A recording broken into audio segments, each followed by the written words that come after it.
አንበሳ አለ ስለው የለም አለ። ኧረ ተው አንበሳ አለው ስለው የለም አለኝ። የለም አለኝ። ምንም የለም አለኝ። ኧረ ተው በኋላ ከሄድን በኋላ ነው እንደገና ሳይነግረኝ ምን ሳይለኝ ሁሉንም ነገር ሳይነግረኝ ና ያለኝ እንደገና ና እንሂድ ብሎ ወሰደኝ። ለአንበሳ አስረከበኝ። አረቦቹ አንበሳ ይጋልባሉ ቤታቸው ምናምን። አረ የለም ውሸት ነው። አንበሳን አጋልበው ይጋልብሃል እንጂ ይጋልብሃል፣ ይበላሃል፣ ይጨረግዳል እንጂ አንበሳን ማንም እንትን ይጠጋ የለም። እኔ ነኝ ያለ ወንድ አይጠጋውም አንበሳን። አንበሳን መንጋጋ ማን ያወጣል? ስጋ ነው።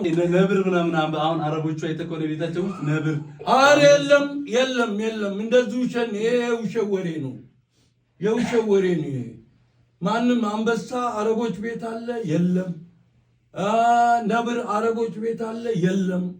ውሸት ነው። ይሄንን ውሸት ነው። አውቆ እየቀለዱብህ ነው፣ እየቀለዱብህ እንጂ ተጻገር ቤት አንድ ቤት አብሮ ይኖራል እኮ አይሆንም። ኧረ የለም፣ ይሄ ዝም ብሎ ወሬ ይሆናል እንጂ አይመስለኝም።